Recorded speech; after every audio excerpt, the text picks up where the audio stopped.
की तेरा नाम बीबी? सोबिया। बच्चा को चुके थे आन के? बच्चा अगे जाके बेचनी है। कितों आई? मुल्तानो।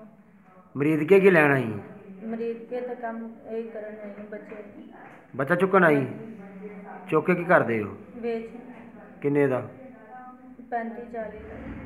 35-40 का। हाँ जी। क्यों किन्ने तक किन्ने बच्चे चुके हूँ तक? 3 अगे चुके। किन्नी देर हो गई काम करदे तेन? 4 महीने हो गए। क्यों चुकदी बच्चा? अगे बेच दे। इथों किन्ने चुके नहीं हूँ तक? मरीज क्यों नहीं चुक के लै गई। अच्छा तो होर कितों चुके ही? लोरों एक चुके 2 मुल्तानों। 2 मुल्तानों? हाँ जी।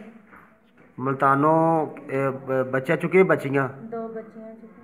ते लोरों? एक बच्चा चुके। केड़ी जगह तो? मुल्तान चुंगी का। मुल्तान चुंगी तू? हाँ जी। वो तेन ड्रैस का पता है? हाँ जी लग जाएगा पता। अच्छा जो लाहौर वाला बच्चा चुके वो किन्ने दा बेचे ही? वो 35 का। 35 का? हाँ जी। तो जी मुल्तानों कुड़ियाँ चुकियां वो किन्ने दी बेचियां? वो 50 दी। 250 दी बेचियां? हाँ जी। तो वो अगों किनू देंदे बच्चे? अगे एक जनानी हो लेंदी। जनानी लैंदी? हाँ जी। ओदा पता ही तेनू? नहीं मैनू नहीं पता मेरा बंदा लैके जांदा अगे। अच्छा चुकनी तू है? हाँ जी। वो बंदा तेरा जन्म नहीं है झूठा है? निकाह किया उन्होंने।